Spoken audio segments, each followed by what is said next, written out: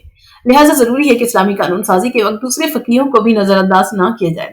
اکثریت کی فقہ کو قانون کے صحیح معنوں میں احترام پیدا کرنے کے لیے کسی حال میں نظر انداز نہیں کیا جا سکتا۔ البتہ شاہ عبدالعزیز رحمۃ اللہ علیہ کے اصول تلفیق کے تحت ہم حنفی رہتے ہوئے بھی دوسرے فقیہوں سے مسائل کا موازنہ کر کے جو مسئلہ قرآن و سنت، تقویٰ اور نظریہ ضرورت کی کسوٹی پر زیادہ وزنی ثابت ہو، اس کو اختیار کر سکتے ہیں۔ اگر اس کام کو گروہی تعصبات سے بالاتر ہو کر کیا جائے تو اس طرح گروہی اختلافات بھی کم ہو جائیں گے اور اسلامی قانون بھی ملکی حالات و انصاف کے تمام تقاضوں کو پورا کرنے والا بن جائے گا۔ اب ہم دیکھتے ہیں کہ اسلامی قانون کے ماخذ کون کون سے ہیں۔ اس سلسلے میں اللہ تعالیٰ قرآن پاک میں ارشاد فرماتا ہے، اطیعوا اللہ واطیعوا الرسول واولی الامر منکم، اطاعت کرو اللہ کی اور اطاعت کرو رسول کی اور صاحب امر کی جو تم میں سے ہیں۔ اس آیت میں اولی الامر سے مراد مجتہدین کرام ہے۔ اس طرح ان کی جزوی حکم کی دلیل قول مجتہد قرار پائے گا۔ آپ صلی اللہ علیہ وسلم نے معاذ بن جبل کو یمن کا قاضی مقرر فرماتے وقت پوچھا کہ تم کس طرح فیصلہ کرو گے؟ تو معاذ نے جواب دیا کہ میں کتاب اللہ کی روح سے فیصلہ کروں گا۔ آپ صلی اللہ علیہ وسلم نے دوبارہ پوچھا کہ اگر اس کا مسئلہ کتاب اللہ میں نہ ملا تو پھر کس طرح فیصلہ کرو گے؟ تو معاذ نے جواب دیا کہ میں اس کا فیصلہ سنت رسول اللہ کی روح سے کروں گا۔ آپ صلی اللہ علیہ وسلم نے تیسری بار پوچھا کہ اگر اس کا حل سنت رسول میں بھی موجود نہ پایا تو پھر تم کیا کرو گے؟ تو معاذ نے جواب دیا کہ میں اپنی رائے سے اجتہاد یعنی فیصلہ کروں گا۔ اس پر آپ صلی اللہ علیہ وسلم بہت خوش ہوئے اور اس طریقے کی تعریف فرمائی۔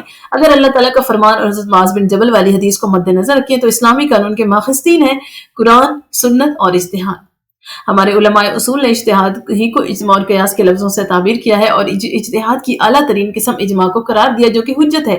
اجماع صحابہ تو بالاتفاق حجت ہے اور کبھی آئندہ کسی طرح منسوخ یا تبدیل نہیں ہو سکتا۔ اسلامی قانون کے ماخذ یہ ہیں: قرآن، سنت، اجماع، قیاس، اجتہاد، استحسان، مصالح مرسلہ اور عرف، اور استصحاب و استدلال۔ کتاب اللہ کیا ہے؟ سب سے مقدم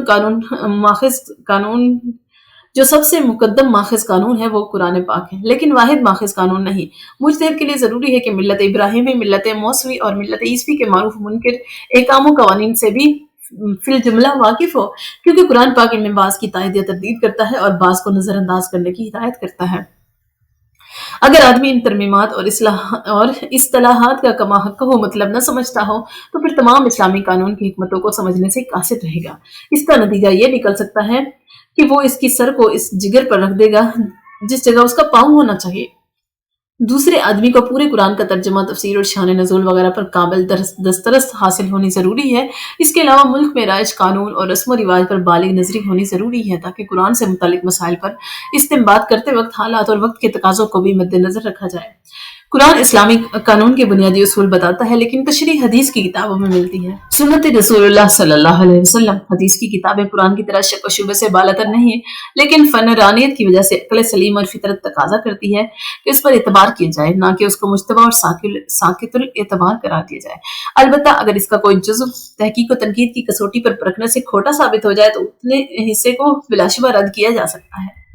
سنت رسول صلی اللہ علیہ وسلم کے عملی پہلو کا نام ہے بعض لوگ اس غلط فہمی میں مبتلا ہیں کہ سنت کی معلوم کرنے کا واحد ذریعہ بس حدیث کی کتابیں ہی ہیں، حالانکہ سب سے زیادہ معتبر اور قابل یقین ذریعہ سنت معلوم کرنے کا تواتر عملی ہے۔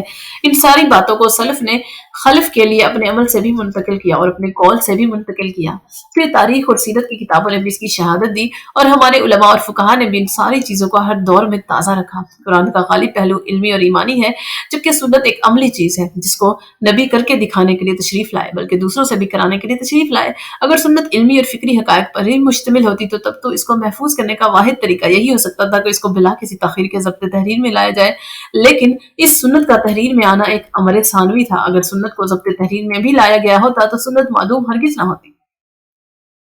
قرآن قولی تواتر سے ثابت ہے کہ جب سنت عملی تواتر سے ثابت ہے، اگر کسی کے نزدیک یہ عملی تواتر مشتبہ اور مشکوک ہے تو اسے کسی سازش کا نتیجہ قرار دیتا ہے، تو کل کو ایسے شخص کے لیے قولی تواتر کو جھٹلا دینے میں کیا چیز مانے ہو سکتی ہے۔ تیسرا ذریعہ جو ہے وہ اجماع ہے۔ کسی حکم شرعی پر کسی زمانے میں مسلمان مجتہدوں کا متفق ہو جانا اجماع کہلاتا ہے۔ اجماع کی شرعی دلیل کیا ہے؟ اللہ تعالیٰ فرماتا ہے وَاعْتَصِمُوا بِحَبْلِ اللَّهِ جَمِيعًا وَلَا تَفَرَّقُوا، تم سب مل کر اللہ کی رسی کو مضبوطی سے پکڑو اور آپس میں الگ الگ نہ ہو جاؤ۔ اللہ تعالیٰ قرآن پاک میں فرماتا ہے یا ایھا الذین آمنوا اتقوا اللہ وکونوا مع الصادقین، اے لوگوں جو ایمان لائے ہو اللہ سے ڈرو اور سچوں کے ساتھ ہو جاؤ۔ آپ صلی اللہ علیہ وسلم نے فرمایا کہ میری امت گمراہی پر اکٹھی نہیں ہوگی۔ امام احمد بن حنبل اور داؤد ظاہری کی اس رائے کے علماء جمہور کے خلاف ہے، کیونکہ ان کے نزدیک خاص صحابہ کا اجماع ہی معتبر ہے اور کسی کا اجماع معتبر نہیں۔ اجماع کی دو صورتیں ہیں، صراحتاً اظہار رائے یا بذریعہ سکوت۔ اجماع سکوتی کو امام ابو حنیفہ کے اکثر شاگردوں نے حجت قرار دیا ہے، لیکن امام شافعی اجماع سکوتی کو حجت قرار نہیں دیتے۔ آمدی نے درمیانی رائے کو اختیار کیا، وہ یہ کہ اجماع سکوتی زنی ہے۔ ایسا اجماع زنی حجت تو بن سکتا ہے مگر قطعی حجت قرار نہیں دیا جا سکتا۔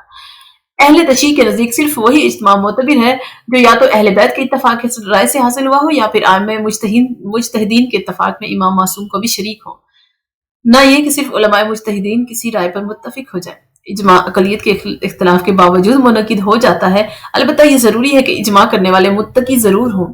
فقہا سکوت اختیار کریں اور کسی پر جبر بھی نہ ہو تو اجماع سکوتی ثابت ہو جاتا ہے۔ جن مسائل کے متعلق قرآن و سنت میں یا تو سرے سے کوئی حکم موجود نہ ہو یا ہو تو صریح حکم نہ ہو، ایسے مسائل میں تغیرات زمانہ اور فقہاء مجتہدین کی آراء کے زیر اثر اجماع اسلامی قانون سازی کا ذریعہ بن جاتا ہے۔ فنی اجماع میں انہی لوگوں کے اجماع کا اعتبار ہوگا جنہیں فن میں بصیرت حاصل ہو، مثلا فقہی مسائل میں فقہا، اصولی مسائل میں اصولین اور نحوی مسائل میں نحویوں کے قول کا اعتبار ہوگا۔ قیاس کیا ہے؟ فتوحات اسلامی اور نئے مسائل پیدا ہونے پر قیاس کو دلیل شرعی قرار دینے میں فقہا نے قاعدہ شرعی کے اس اصول سے استدلال کیا کہ شریعت کے تمام احکام مخصوص اغراض اور مصالح پر مبنی ہیں اور اغراض و مصالح ہی ان احکام کی علت غائی ہیں، اس لیے فقہا احکام کے علل و اسباب دریافت کرتے ہیں۔ چنانچہ جب وہ کسی مسئلے کے متعلق اس حکم کی علت غائی دریافت کر لیتے ہیں جو نص کی روح سے دیا گیا ہے تو ان کے لیے یہ ممکن ہو جاتا ہے کہ اگر ایک مسئلے کے حکم کی علت دوسرے مسئلے میں پائی جائے تو بوجہ اشتراک کی علت ایک مسئلے کے حکم پر قیاس کرتے ہوئے دوسرے مسئلے کے لیے بھی وہی حکم دے دیا جائے۔ مثلا آیات قرآنی کی روح سے شراب حرام ہے، حرمت کی علت نشہ ہے، لہٰذا ہر وہ چیز بھی حرام ہے جو نشہ آور ہے۔ شیعہ امامیہ داؤد ظاہری اور ان کے مقلدین نے تو قیاس کو تسلیم ہی نہیں کیا، البتہ جمہور فقہا اور شیعہ زہدیہ کے نزدیک قیاس قابل قبول ہے۔ اہل الرائے یا عراقی سکول نے تو قیاس میں بڑی وسعت رکھی ہے، لیکن اہل حدیث یا حجازی سکول نے اس میں بڑی سختی اختیار کی ہے۔ احمد بن حنبل نے حدیث مرسل اور ضعیف حدیث کو قیاس پر ترجیح دی ہے اور کہا ہے کہ قیاس کو تو اشد ضرورت کے وقت ہی استعمال کرنا چاہیے۔ ہمارے علماء اصول نے اجتہادی کو اجماع اور قیاس کے دو لفظوں سے تعبیر کیا ہے۔ اجتہاد کی اعلیٰ ترین قسم اجماع ہے جو کہ حجت ہے، دوسرے الفاظ میں اجتہاد کل ہے اور قیاس اس کا جزو ہے۔ ارکان قیاس کیا ہے؟ ایک ہے اصل جس کا حکم نص سے معلوم ہو اور جس پر قیاس کیا جائے، مثلا شراب۔ دوسرا ہے فرع جس چیز کو قیاس کیا جائے، مثلا نبیذ، بھنگ، چرس وغیرہ، ان کا حکم شرع مطلوب ہے کہ یہ حرام ہے یا حلال۔ تیسرا ہے علت، وہ وصف جو مقیس علیہ یعنی اصل اور مقیس یعنی فرع میں مشترک ہو اور قیاس کا سبب ہو، مثلا شراب اس لیے حرام ہے کہ وہ نشہ آور ہے، یہاں نشہ آور ہونا علت ہے۔ چوتھا حکم جو قیاس کے بعد لگایا جائے، مثلا ہر نشہ آور چیز حرام ہے۔ قیاس اجتہاد ہی کا جزو ہے، انفرادی اجتہاد کو قیاس اور اجتماعی اجتہاد کو اجماع کہہ سکتے ہیں، اس لیے بلا ضرورت طوالت سے بچنے کی خاطر جواز قیاس کے احکام یہاں الگ درج کرنے کی ضرورت نہیں ہے۔ دوسرا، ارکان قیاس کو یہاں پر اختصار سے بیان کیا جاتا ہے۔ ایک اس کے بعد ہے اجتہاد۔ اجتہاد کے لغوی معنی ہیں امکانی کوشش صرف کرنے کے ہیں، اور اصطلاح شرع میں اس امکانی کوشش صرف کرنے کا نام اجتہاد ہے جو دلائل شریعہ کے ذریعے استنباط احکام کے لیے کی جائے۔ فقہا کی اصطلاح میں نئے پیش آمدہ مسائل میں شریعت کے تفصیلی دلائل سے شرعی حکم مستنبط کرنے کا نام اجتہاد ہے۔ اس کا مطلب یہ ہے کہ شریعت میں ہر پیش آنے والے مسئلے کا حکم موجود ہے، اور اس میں ایسے کافی دلائل موجود ہیں جن سے ایک مجتہد کے لیے شرعی حکم معلوم کر لینا آسان ہے۔ اجتہاد کے لیے ضروری ہے کہ کسی مسئلے میں جن روایات سے سند لائی جا رہی ہو وہ قواعد علم روایت کے لحاظ سے معتبر ہوں۔ اس کے علاوہ اس موضوع سے متعلق دوسری روایت کو بھی اجتہاد کرنے کے وقت نگاہ میں رکھا گیا ہو۔ اس میں یہ بھی ضروری ہے کہ کسی ایک روایت میں سے کوئی ایسا نتیجہ ہرگز نہیں نکالنا چاہیے جو کسی مستند ذرائع سے ثابت شدہ سنت کے خلاف ہو۔ اجتہاد کو قانون کا درجہ کب حاصل ہوتا ہے؟ مندرجہ ذیل میں سے کسی ایک صورت میں بھی اجتہاد کو قانون کا مرتبہ حاصل ہو جاتا ہے۔ پہلی صورت یہ ہے کہ جب تمام امت کے اہل علم کا کسی مسئلے پر اجماع ہو جائے۔ دوسرا، جب کسی شخص یا گروہ کے اجتہاد کو قبولیت حاصل ہو جائے اور لوگ اس اجتہاد سے پیدا شدہ مسائل کی پیروی خود بخود شروع کر دیں۔ مثلاً فقہ حنفی، شافعی، مالکی اور حنبلی کو مسلمانوں کی بڑی آبادیوں نے دل و جان کے ساتھ تسلیم کر لیا اور اسلامی قانون کے طور پر درست مانتے ہیں۔ تیسرا، جب کسی ریاست میں ایک ادارہ دستوری حیثیت سے قانون بنانے اور نافذ کرنے کا مجاز ہو تو ایسی حالت میں وہ ادارہ اجتہاد کر کے کوئی قانون بنائے۔ چوتھا، جب اسلامی ریاست کسی کے اجتہاد کو بطور قانون اپنے ملک میں نافذ کر دے۔ مثلاً اورنگزیب عالمگیر نے فتاوی عالمگیری اور عثمانی سلطنت نے فقہ حنفی کو بطور قانون اپنے ملک میں نافذ کیا۔ مذکورہ بالا صورتوں کے علاوہ اجتہاد کا مرتبہ فتویٰ سے زیادہ نہیں ہوتا۔ قاضیوں کے فیصلوں کو نظائر اور کی حیثیت حاصل ہوتی ہے، لیکن قاضیوں کے فیصلے انگریزی قانون کی طرح صحیح معنوں میں قانون نہیں ہوتے۔ قانون اور اجتہاد کیا ہے؟ قانون اس قاعدے کلیہ، طریقہ یا ضابطے کو کہتے ہیں جس کو ایک طاقتور ادارے یعنی حکومت نے نافذ کر دیا ہو اور اس کی سرپرستی حاصل ہو۔ فقہ کے معنی سمجھ اور قانون دونوں کے ہیں۔ اجتہاد اور فقہ ایک چیز ہے، جیسے کہ شیخ محمد فاضل بن عاشور جامعہ زیتونیہ تیونس تحریر کرتے ہیں کہ اہل اصول یعنی فقہا کی بنائی ہوئی طے شدہ اصطلاح کے مطابق فقہ ہی اجتہاد ہے۔ قانون کے الفاظ و معنی میں کچھ عرصہ استعمال کے بعد ایک خاص تقدس پیدا ہو جاتا ہے۔ اس طرح قانون حال کو ماضی کے ساتھ وابستہ کر دیتا ہے۔ بیدار قومیں اپنے تخصص کو برقرار رکھنے کے لیے اس چیز کو بہت اہمیت دیتی ہیں۔ مسلمانوں کو مغرب سے بیجا طور پر مروب نہیں ہونا چاہیے۔ جب تک ہمیں مسائل کا حل ائمہ سلف سے ملے اس وقت تک نئے مسائل میں استنباط کرنے سے ہمیں بچنا چاہیے۔ البتہ اجتہاد سلف کو قرآن و سنت کی طرح حتمی اور قطعی بھی نہیں سمجھنا چاہیے۔ شرعی اجتہاد دراصل اجماعی کا دوسرا نام ہے۔ ایک فکر اگر کہیں سے پیش ہو اور اس فکر کو اہل علم قبول کر لیں تو اس طرح اہل علم کی تائید سے انفرادی رائے اجتماعی رائے یعنی اجتہاد بن جائے گی۔ البتہ اس مجلس قانون کے اندر علماء اور مختلف شعبوں کے ماہرین کا ہونا ضروری ہے۔ اجماعی اجتہاد کو اگر حکومت ایک ریاست کے اندر نافذ کر دے تو وہ ملک کا قانون کہلائے گا۔ مجتہد کے لیے ضروری اوصاف کون سے ہونے چاہیے؟ مجتہد قرآن و سنت کے علوم پر پورا عبور رکھتا ہو اور راسخین فی العلم کے درجے پر پہنچ چکا ہو اور عصر حاضر میں پیش آنے والے حالات اور واقعات اور جزیات سے پوری طرح باخبر ہو۔ مجتہد بننے کے لیے یہ اوصاف ہونے ضروری ہیں۔ پہلا، مجتہد عاقل، بالغ اور دین اسلام پر ایمان کامل سے مزین ہو۔ دوسرا، عدالت و تقوی، اصول حدیث، اقسام حدیث، اجماع و اختلاف کے مواقع سے پوری طرح باخبر ہو۔ تیسرا، قرآن و حدیث کے علم میں ناسخ اور منسوخ، مجمل و مفسر، خاص و عام، محکم و متشابہ، کراہت و تحریم اور اباحت و تذب یعنی استحباب اور وجوب آیات و احادیث کی پہچان رکھتا ہو۔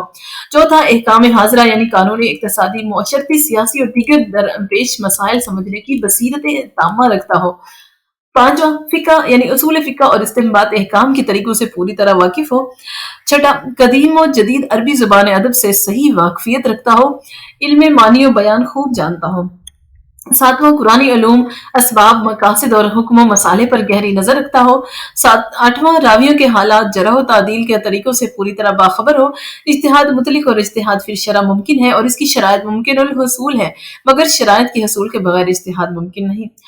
اس حقیقت کے باوجود بعض لوگ غلط تاثر دینے کی کوشش کرتے ہیں، حالانکہ ان کو شوق ہو تو وہ شرائط کے حصول کی کوشش کریں، نہ کہ شرائط کو کالعدم قرار دیں۔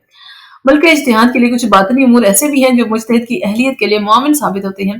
انہی باطنی کیفیات کے حصول کے لیے فقہائے کرام نے مجتہد کے لیے شخصی شرائط کے تحت فرمایا کہ وہ عاقل و بالغ اور عادل ہونے کے ساتھ ساتھ ہر قسم کی نیکی کا پابند ہو اور ہر قسم کی آلائش سے پاک اور مقاصد شریعہ، مصالح اسلامیہ کے فہم کا ملکہ رکھتا ہو اور عوام الناس کے عرف و محاورات کو سمجھتا ہو۔ ان امور کے ساتھ خلوص نیت بھی موجود ہو تو اللہ تعالیٰ اللہ تعالیٰ فرماتا ہے جس کو بصیرت کہا جاتا ہے. اللہ تعالیٰ نے شرح صدر کا نام دیا ہے جس کو ہم بصیرت کا نام دے سکتے ہیں.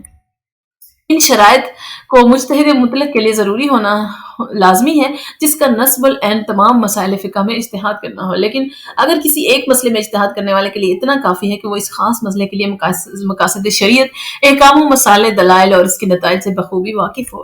مجتہدین کے درجے کیا ہیں؟ پہلا، مجتہد مطلق یا مجتہد فی الشرع. بعض ایسے لوگ بھی ہوتے ہیں جو ظاہری اسباب حاصل کر لینے کے بعد ایسی قوت کے مالک ہو جاتے ہیں جس کی بنا پر وہ احکام شریعہ اور عدلیہ تفصیلیہ کو قرآن و حدیث سے حاصل کرنے کے لیے استنباط و استخراج کے قواعد وضع کر سکتے ہیں، جن کو پیش نظر رکھتے ہوئے وہ تمام احکام کے لیے تفصیلی طور پر دلائل کا استنباط کر سکتے ہیں. یہ لوگ مجتہد مطلق یا مجتہد فی الشرع کہلاتے ہیں. اس درجے کے مجتہد کسی خاص مذہب کے بانی ہوتے ہیں، مثلا اہل سنت کے 4 ائمہ. دوسرا، مجتہد منتصب. بعض مجتہد اگرچہ استنباط کے قواعد وضع کرنے کی اہلیت رکھتے ہیں لیکن اس کے باوجود کسی امام کے اصول و قواعد کو ہی اپنا کر وہ تمام مسائل اور ان مسائل کے لیے ضروری دلائل کا استخراج کرتے ہیں. یہ حضرات مجتہد مستنبط کہلاتے ہیں. مجتہد فی المذہب. وہ مجتہد جو کسی مذہب کا بانی نہ ہو، البتہ کسی امام کا مقلد ہو، اجتہاد سے فروعی مسائل اور زندگی کے عملی مسائل کو شرعی اصول و قواعد کے تحت ڈھال سکنے کی اہلیت رکھتا ہو، مجتہد فی المذہب کہلاتا ہے. مثلا حنفی مذہب میں صاحبین ابو یوسف اور محمد بن حسن، اور مذہب شافعی میں امام شافعی کے شاگرد وغیرہ. مجتہد فی المسائل کیا ہے؟ ایسے مسائل جس کو امام نے منسوس نہ کیا ہو، ان مسائل کے احکام کو بیان کرنے والے مجتہد کو فی المسائل کہا جاتا ہے. مثلا مذہب حنفی میں طحاوی وغیرہ اور مذہب شافعی میں غزالی مجتہد فی المسائل کی مثالیں ہیں. اصحاب تخریج کون ہوتے ہیں؟ جو سلف کی رائے کا پابند ہو اور انہی کے اجتہاد کی پیروی کرتا ہو، مذہبی مسائل کے مختلف آراء کے فرق کو اچھی طرح سمجھتا ہو، ان کے مجمل و مبہم اقوال کو واضح کر سکتا ہو، اور ان کو اصحاب تخریج کہا جاتا ہے. اصحاب ترجیح کون ہوتے ہیں؟ جو اپنے امام کے قواعد و اصول کے اندر رہتے ہوئے اور ایک مسئلے کے مختلف حالات و واقعات کو خوب اچھی طرح سمجھتے ہوئے اپنے امام کے مسائل کی روشنی میں ترجیح یا تطبیق کرتا ہے، تو ان حضرات کو اصحاب ترجیح کہا جاتا ہے. اصحاب تمیز کون ہوتے ہیں؟ جو سلف کی رائے کا پابند رہ کر مختلف مذہبی مسائل اور آراء کے درمیان تمیز کر سکتا ہے، ان کو اصحاب تمیز کہا جاتا ہے. اصحاب فتویٰ کون ہوتے ہیں؟ فقہا کا وہ طبقہ جو معاشرے میں پیش آنے والے مسائل کو فقہی کتب کی جزیات سے حاصل کرتا ہے، ان کو اصحاب فتویٰ کہا جاتا ہے، کیونکہ انہوں نے مدد کتب کے مطابق فتاوی جاری کیے ہیں اور پیش آمدہ جزیات کو کتب میں مذکورہ جزیات پر قیاس کیا. اجماع صحابہ اور اجتہاد صحابہ. اجماع صحابہ شریعت میں حجت کا درجہ رکھتا ہے، جبکہ اجتہاد صحابہ کی حیثیت ایک شرعی دلیل کی سی ہے. اگر صحابہ کرام کے درمیان اختلاف رائے ہو تو کسی صحابی کی رائے کے مطابق ملکی حالات و تقاضوں کو مد نظر رکھ کر اسلامی قانون بنایا جا سکتا ہے، لیکن اجماع صحابہ کے خلاف اجتہاد کر کے کوئی اسلامی قانون نہیں بنایا جا سکتا. مثال کے طور پر صحابہ کا شراب پینے کی سزا کے بارے میں 80 کوڑوں پر اجماع ہو گیا. اس سزا کو وقت گزرنے کے بعد اب بدلا نہیں جا سکتا. حضرت عمر نے اپنے دور خلافت میں شراب نوشی کی سزا کے لیے صحابہ کرام کو جمع کر کے ان سے مشورہ کیا. حضرت عبد الرحمن بن عوف نے فرمایا کہ سب سے کم حد قصف یعنی 80 کوڑے ہیں، اسی لیے آپ اس کو مقرر فرما دیں. حضرت علی نے فرمایا کہ انسان جب نشے میں ہوتا ہے تو اول فول بکنے لگتا ہے، اور اول فول بکنے کی صورت میں وہ اکثر تہمتیں لگاتا ہے، لہٰذا شراب نوشی کی حد بھی وہی ہونی چاہیے جو قصب کی ہے. اس پر تمام صحابہ کرام کا اجماع ہو گیا، جس پر حضرت عمر نے اسلامی سلطنت کے تمام علاقوں میں یہ حکم نامہ بھیج دیا کہ شراب نوشی کی حد 80 کوڑے ہیں. آپ نے حضرت خالد اور حضرت ابو عبیدہ کو لکھ کر بھی بھیجا، حضرت جو کہ اس وقت اسلامی سلطنت سے دور تھے. حضرت عمر کے طریقہ اجتہاد کے بارے میں علامہ خضری لکھتے ہیں کہ اگر ان کو کوئی مسئلہ قرآن اور حدیث میں نہ ملتا تو اس کے متعلق حضرت ابو بکر کا فتویٰ دریافت فرماتے. اگر حضرت ابو بکر کا کوئی فیصلہ موجود ہوتا اور اس کے خلاف کوئی بات معلوم نہ ہوتی تو اسی کے مطابق فیصلہ کرتے. حضرت عثمان اور حضرت علی کا طرز عمل بھی یہی تھا. صحابہ کرام کے طریقہ اجتہاد کے بارے میں علامہ خضری لکھتے ہیں کہ دیگر صحابہ کرام کے سامنے مسائل بھی پیش ہوتے تھے جن کے متعلق قرآن و حدیث میں کوئی تصریح نہیں ہوتی تھی. اس حالت میں ان کو مجبوراً قیاس کرنا پڑتا تھا جس کو لوگ رائے سے تعبیر کرتے تھے. اس طرح حضرت ابوبکر جب قرآن مجید میں کوئی تصریح نہ پاتے اور لوگوں کے پاس حدیث بھی نہ ملتی تو لوگوں کو جمع کر کے ان سے مشورہ لیتے، اور جب کسی چیز پر ان کا اتفاق رائے ہو جاتا تو اسی کے مطابق فیصلہ کرتے. حضرت عمر کا طرز عمل بھی یہی تھا. ائمہ اربعہ کے اقوال کیا ہیں؟ حضرت امام ابو حنیفہ کا قول ہے کہ جب میرے کلام کی دلیل نہ جانے اسے میرے قول پر فتویٰ دینا حرام ہے. حضرت امام ابو حنیفہ نے ممکنہ مسائل کے ضابطے وضع فرما دیے تھے، اگرچہ ان مسائل کا وجود اس وقت نہیں تھا، تاکہ مستقبل میں پیدا ہونے والے مسائل کو ان ضوابط کے تحت حل کر لیا جائے. جب امام صاحب سے ان فرضی جزیات کی بنیاد پر اصول وضع کرنے کے بارے میں پوچھا گیا تو آپ نے جواب میں فرمایا کہ ہم ابتلا اور تکلیف کے وقوع سے قبل ہی اس کا حل پیش کر دینا چاہتے ہیں. اس طرح امام ابو حنیفہ نے امام احمد کے سوالات کو حل کر دیا تو امام احمد نے پوچھا کہ یہ جوابات آپ نے کہاں سے حاصل کیا؟ آپ نے جواب دیا کہ ان احادیث سے جو میں نے آپ سے سنی ہے۔ اس پر امام احمد نے تعجب کا اظہار کیا اور فرمایا کہ اے گروہ فقہا، آپ طبیب ہیں جبکہ ہم محدثین صرف عطار ہیں۔ ائمہ اربعہ نے اس بات پر زور دیا کہ ہمارے اقوال کی تقلید صرف اس وقت ضروری ہے جب یہ اقوال قرآن و سنت کے مطابق ہوں۔ فقہ کا اصول ہے کہ فتویٰ ان پڑھ کے لیے ایسا ہے جیسے اجتہاد مجتہد کے لیے۔ محمد تقی صاحب فقیہ کی تعریف ان الفاظ میں کرتے ہیں کہ فقیہ وہ عالم ہے جو تفکر و تدبر کر کے قوانین کے حقائق کا پتہ چلائے اور مشکل امور کو واضح کرے۔ اکثر لوگ صنعت و حرفت اور دیگر مختلف پیشوں میں مشغول ہونے کی بدولت علم فقہ اور اصول فقہ میں مہارت پیدا نہیں کر سکتے۔ ان پر ائمہ مجتہدین کی تقلید واجب ہے۔ اب ہم دیکھتے ہیں کہ استحسان کیا ہے۔ جب کسی مسئلے میں قیاس سے زیادہ قوی دلیل موجود ہو، مثلا درپیش مسئلے کا اصل قرآن و سنت یا اجماع میں موجود ہو، تو ایسی حالت میں فقہا نے صریح قیاس کو ترک کر کے زیادہ قوی دلیل کے مطابق فتویٰ دینے کے لیے فرمایا ہے۔ یہی استحسان کا مفہوم ہے۔ استحسان مصدر ہے جس کے معنی ہے کسی چیز کو اچھا سمجھنا۔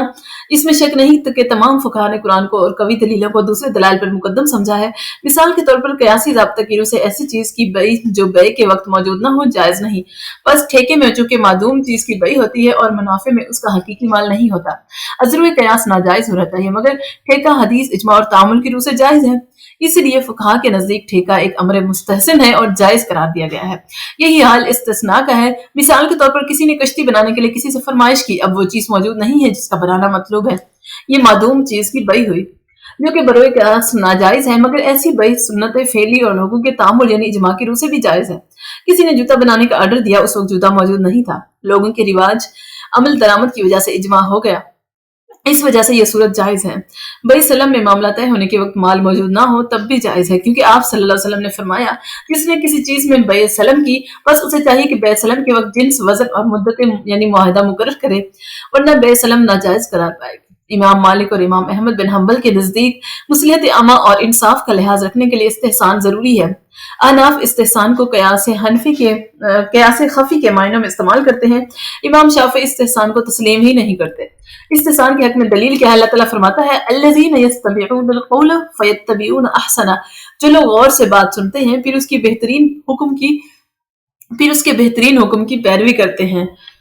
مصالح مرسلہ کیا ہوتا ہے؟ جب شرع درپیش مسائل کا جواز یا عدم جواز کسی نص یا اجماع یا قیاس کے ذریعے سے واضح کر دے تو اس کی تعمیل ضروری ہے، لیکن جب شرع مصالح کے بارے میں خاموش رہے، یعنی جب دلائل شرعیہ کسی امر کی مصلحت کو واضح نہ کر سکیں تو ہم اس میں مصالح عامہ سے استفاد کر سکتے ہیں۔ امام مالک نے مصالح مرسلہ کو جائز قرار دیا ہے۔ ان کے نزدیک مصلحت بھی ایک شرعی دلیل ہے۔ اس دلیل کے لیے حسب ذیل شرائط ہے: پہلا، مسئلہ عبادت کا نہ ہو بلکہ درپیش مسئلہ معاملات یعنی امور دنیاوی سے تعلق رکھتا ہو۔ دوسرا، مصلحت عامہ شریعت کے موافق ہو۔ تیسرا، مصلحت عامہ کا تعلق ضروریات زندگی یا حاجیات یعنی امور عامہ سے ہو، نہ کہ تعیشات سے ہو۔ مثلاً فوجی اخراجات اور ملک کی حفاظت کے لیے مالداروں پر ٹیکس لگانا۔ اگر کفار جنگ کے دوران مسلمان قیدیوں کو اپنے بچاؤ کی خاطر ڈھال بنا لیں تو ایسے موقع پر تمام مسلمانوں کے مفاد کی خاطر مسلمان قیدیوں پر تیر چلانا بشرطے کہ اس کے سوا کوئی چارہ نہ ہو۔ ضروریات ممنوعات کو مباح بنا دیتی ہیں۔ مثلاً دائی اور طبیب وغیرہ اس حد تک سطر کے معاملے میں مستثنیٰ ہے جس حد تک علاج وغیرہ کی ضرورت ہو۔ اسی اصول سے بعض فقہا نے قرآن کی تدوین و جمع، علوم شریعہ کی تدوین اور دفاتر کی ترتیب، قرآن کی کتابت، خلافت کے لیے طریقہ انتخاب، محکمہ جاتی تقسیم اور قید خانہ جات وغیرہ کو جائز قرار دیا، اور اسی مصلحت کے پیش نظر تمام امور انجام دیے گئے۔ مصالح ضروریہ کو مصالح حاجیہ پر اور مصالح حاجیہ کو مصالح تہنیہ پر زور فوقیت حاصل ہے۔ حقوق العباد حقوق اللہ پر مقدم ہے، اس لیے ذیل مصالح میں باقی چار حقوق پہلے حق پر مقدم ہے۔ مصالح ضروریہ کیا ہے؟ کہ دین کی نشر و اشاعت اور حفاظت کے لیے تبلیغ و جہاد ضروری ہے۔ دوسرا، نفس کی حفاظت کے لیے قصاص کا قانون لاگو ہونا ضروری ہے۔ عقل کی حفاظت کے لیے شراب اور نشاور اشیاء پر پابندی لگانی ضروری ہے۔ نسل کی حفاظت کے لیے نکاح اور پھر زانے کو سنسار کرنا ضروری ہے۔ مال کی چوری پر ہاتھ کاٹنا بھی ضروری ہے۔ مصالح حاجیہ مثلاً خرید و فروخت، مہر و طلاق وغیرہ کے مسائل کے قواعد و ضوابط مصالح حاجیہ کے زمرے میں آتے ہیں۔ مصالح تحسینیہ مثلاً عمدہ اخلاق اور بلند حوصلگی وغیرہ کے قواعد و ضوابط مصالح تحسینیہ میں آتے ہیں۔ عرف کیا ہے؟ اللہ تعالیٰ قرآن حکیم میں فرماتا ہے الوصیۃ للوالدین والاقربین بالمعروف، والدین اور رشتہ داروں کے لیے معروف دستور کے مطابق طریقے سے وصیت کرو، یعنی رسم و رواج کے مطابق۔ قرآن پاک میں ماں سوائے معروف کے رسم و رواج کا کوئی متبادل لفظ نہیں ہے۔ نہیں آیا ہے۔ معروف لفظ کا مطلب یہی ہے کہ انصاف، اخلاق، رواج اور شریعت کے خلاف کوئی بات نہ ہو، یا وہ جانی پہچانی بات جس کو عقل سلیم قبول کرتی ہو۔ ملک کی آب و ہوا اور قومی خصوصیات یہ دونوں مل کر اجتماعی زندگی پر کافی حد تک اثر انداز ہوتی ہیں۔ قومی عادات اور رسم و رواج تقلید کے ذریعے سے قوت پکڑتی ہیں۔ حقیقت تو یہ ہے کہ تقلید ہی تمدن و معاشرت کو قوموں میں نسلاً بعد نسل باقی رکھتی ہے۔ عرف کا جواز اللہ تعالیٰ نے فرمایا ہے، خذ العفو وامر بالمعروف واعرض عن الجاہلین۔ عفو و درگزر کا طریقہ اختیار کرو، معروف کا حکم دو اور جاہلوں سے نہ الجھو۔ آپ صلی اللہ علیہ وسلم نے فرمایا کہ تم دنیاوی کاموں کو مجھ سے زیادہ جانتے ہو۔ اس کا مطلب یہ ہے کہ آپ صلی اللہ علیہ وسلم نے صحابہ کرام کو مخاطب کر کے فرمایا کہ فنی اور تجرباتی کاموں کو ترقی دینے میں تم بالکل آزاد ہو۔ شریعت تمہاری دنیاوی ترقی کے راستے میں ہرگز رکاوٹ نہیں ہے۔ شیخ الاسلام برہان الدین الفرغانی نے اپنی مشہور فقہ کی کتاب میں لکھا ہے کہ جس پر نص نہ ہو تو پھر لوگوں کی عادت کے مطابق فیصلہ کیا جائے گا۔ اسلامی قانون کی مشہور کتاب مجلد الاحکام العدلیہ میں عرف کے بارے میں لکھا ہے کہ لوگوں کا دستور حجت ہے اور اس پر عمل کرنا واجب ہے۔ اس کا مطلب یہ ہے کہ تاجروں یا دیگر شعبوں سے تعلق رکھنے والے افراد کا رسم و رواج قرآن و حدیث کے خلاف نہ ہو تو اس رسم و رواج کی حیثیت بھی قانونی ہوگی۔ جو چیز عرفاً محال ہو وہ گویا حقیقتاً بھی محال ہے۔ مثلا مفلس شخص دعویٰ کرے کہ بادشاہ نے اسے ایک بڑی رقم قرض لی ہے تو عام حالات میں اس کا اعتبار نہیں کیا جائے گا تاوقت کہ وہ کوئی غیر معمولی ثبوت مہیا کرے۔ عرف عام کے سامنے حقیقت ترک کر دی جاتی ہے۔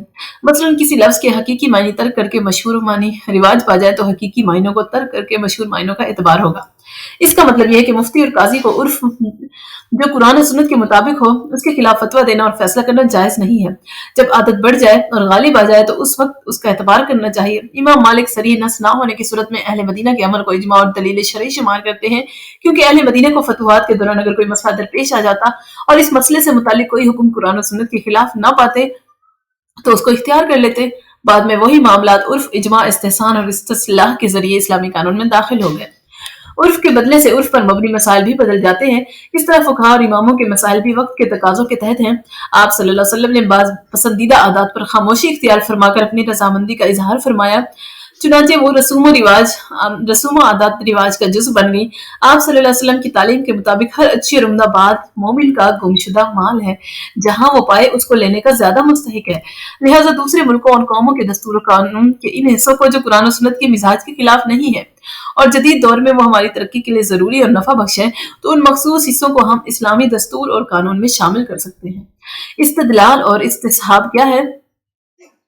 استدلال مصدر ہے، اس کا ماضی استدلال ہے، جس کے معنی ہے اس نے دلیل تلاش کی اور حاصل کر لی۔ اللہ تعالیٰ فرماتا ہے یأمرہم بالمعروف وینہم عن المنکر ویحل لہم الطیبات ویحرم علیہم الخبائث۔ وہ نبی صلی اللہ علیہ وسلم انہیں نفع بخش کاموں یعنی نیکی کا حکم دیتا ہے اور نقصان دہ کاموں یعنی بدی سے روکتا ہے، اور پسندیدہ چیزیں یعنی پاک ان کے لیے حلال کرتا ہے اور گندی چیزیں یعنی ناپاک کو حرام ٹھہراتا ہے۔ استصحاب اور استدلال کی تعریف کیا ہے؟ دلائل کے ذریعے کسی چیز کے وجود اور عدم وجود کو ہر حالت میں باقی رکھنا جب تک کہ تبدیلی حالت ثابت نہ ہو جائے۔ استدلال و استصحاب سے متعلق فقہ کے چند اصول ہیں۔ پہلا اصول تو یہ ہے کہ در حقیقت کوئی واجبات یعنی ذمہ داریاں کسی پر نہیں ہوتے۔ اس کا مطلب یہ ہے کہ کوئی شخص اس وقت تک کسی چیز کا ذمہ دار نہیں ٹھہرایا جا سکتا جب تک کوئی شرعی دلیل جرم یا واجبات کو ثابت کرنے والی موجود نہ ہو۔ دوسرا اصول یہ ہے کہ اصل اشیاء میں اباحت ہے۔ اس کا مطلب یہ ہے کہ ماں سوائے ان چیزوں کے جن کو اللہ اور اس کے رسول نے منع فرمایا ہے مباح ہے۔ مثلا جب تک شراب اللہ نے منع نہیں فرمائی اس وقت تک شراب مباح تھی، بعد میں حرام قرار پائی۔ اس کے علاوہ گھڑیوں کا مسجدوں میں لٹکانا اور وقت کے مطابق باجماعت نماز پڑھانا اگر اس وقت یہ ایجاد موجود نہ تھی تو مباح ہے۔ تیسرا اصول نص کا حکم باقی رکھنا جب تک وہ منسوخ نہ ہو۔ اس سے مراد یہ ہے کہ ایک نص کا حکم اس وقت تک باقی رہے گا جب تک وہ حکم دوسری نص سے منسوخ نہ ہو جائے۔ چوتھا اصول یہ ہے کہ جب تک کوئی وجہ تخصیص نہ ہو اس وقت تک عمومیت کو باقی رکھنا، چنانچہ ایک عام حکم میں استثناء بلا کسی خاص دلیل کے قابل قبول نہیں ہوگا۔ پانچواں اصول کیا ہے؟ جو چیز کسی وقت ثابت ہو جائے تو اسے باقی رکھا جائے تاوقت کہ کوئی دلیل اس کے خلاف نہ مل جائے۔ چنانچہ اگر کسی شخص کے لیے کسی وقت کسی چیز کی ملکیت ثابت ہو جائے تو جب تک اس کا ازالہ ملکیت ثابت نہ ہو جائے اس کی ملکیت برقرار رکھی جائے گی۔ برقراری معکوس یا حال کی حالت کو ماضی میں قائم رکھنا، اس کا مطلب یہ ہے کہ جس چیز کا وجود یا عدم وجود زمانہ حال میں ثابت ہو تو اسے زمانہ ماضی میں بھی برقرار رکھنا ضروری ہے۔ استدلال کی مثال کیا ہے؟ تیمم وضو کا قائم المقام بعض حالات کی بنا پر بنتا ہے، کیونکہ تیمم قائم مقام وضو نیت کے بغیر جائز نہیں ہوتا، اسی لیے وضو بھی نیت کے بغیر جائز نہیں ہوتا۔ اور اولیات عمر بن خطاب، اسلام میں قانون سازی کے طریقے کو جاننے کے لیے حضرت عمر نے جو اسلامی ریاست میں طریقہ قانون سازی اختیار کیا وہ سمجھنا بہت ضروری ہے۔ حضرت عمر سیاسی، معاشرتی اور دفاعی لحاظ سے مفاد ملت اسلامیہ کے پیش نظر ظاہری طور پر مخالفت نصوص سے بھی دریغ نہ کرتے تھے، لیکن در حقیقت حضرت عمر کے یہ تمام فیصلے ہمیشہ قرآن و سنت کی روشنی میں شریعت کے عین مطابق ہی ہوتے تھے۔ پہلی مثال کیا ہے؟ اللہ تعالیٰ فرماتا ہے وَالسَّارِقُ وَالسَّارِقَةُ فَاقْطَعُوا أَيْدِيَهُمَا، اور چور خواہ مرد ہو یا عورت دونوں کے ہاتھ کاٹ دو۔ عزر کتاب اللہ اور سنت نبوی، قولی اور فعلی چوری کرنے والے مرد اور چوری کرنے والی عورت دونوں کے ہاتھ کاٹ دو۔ لیکن عمر بن خطاب نے قحط کے سال میں لوگوں کی ضرورت اور بقا کے پیش نظر اس سزا کو موقوف کر دیا۔ اب بھی کوئی اسلامی ریاست جنگ، قحط یا کسی دیگر مجبوری کے تحت مسلمانوں کی ضرورت و بقا کی خاطر ایسا کر سکتی ہے۔ دوسری مثال یہ ہے کہ قرآن مجید میں زکوٰۃ کے مصارف میں مؤلفۃ القلوب کی مد شامل ہے۔ حضرت عمر کے دور خلافت تک اس پر باقاعدگی سے عمل ہوتا رہا، لیکن حضرت عمر نے سرداروں کی تالیف قلوب کے لیے زکوٰۃ میں سے رقم دینے سے صاف انکار کر دیا اور فرمایا کہ پہلے اسلام کمزور تھا، اس لیے اسلام کی مخالفت کرنے والوں کو اسلام کی طرف راغب کرنے کے لیے زکوٰۃ کی رقم دی جاتی تھی۔ اب جو اسلام کے مقابلے میں آئے گا اس کو عمر کی تلوار سیدھا کرے گی۔ حضرت عمر قرآن کے حکم کو منسوخ نہیں کر سکتے اور نہ ہی حضرت عمر نے قرآن کا حکم منسوخ کیا، بلکہ قرآن کا حکم قیامت تک کے لیے اپنی جگہ قائم ہے۔ البتہ حالات کے بدلنے کے ساتھ لوگوں کے تقاضے اور ضروریات بدل جاتی ہیں، نئے تقاضوں اور ضروریات کے پیش نظر نئے احکام وضع کیے جاتے ہیں۔ حضرت عمر نے حالات و ضرورت کی تبدیلی کی بنا پر وقتی طور پر حکم بدل دیا۔ جب بھی کسی اسلامی ریاست کو آپ صلی اللہ علیہ وسلم کے دور سے مشابہ حالات پیش آئیں تو وہ حکومت اب بھی تالیف قلوب کے لیے زکوٰۃ کی رقم میں سے خرچ کر سکتی ہے۔ تیسری مثال، اگر کوئی شوہر اپنی بیوی کو ایک نشست میں 3 بار طلاق دے دیتا ہے تو آپ صلی اللہ علیہ وسلم، حضرت ابوبکر صدیق اور حضرت عمر بن خطاب کے اوائل خلافت میں ایک طلاق شمار ہوتی تھی۔ حدیث میں طلاق دینے کا طریقہ یہ بیان فرمایا گیا ہے کہ ایک طلاق کے بعد دوسری طلاق 1 ماہ بعد دی جائے اور تیسری طلاق مزید 1 ماہ بعد دی جائے، جس کی غرض و غایت یہ ہے کہ غصے اور جلد بازی میں کوئی گھر اجڑ نہ جائے۔ اس کے باوجود عمر بن خطاب نے بیک وقت 3 طلاقیں کو طلاق مغلط قرار دیا۔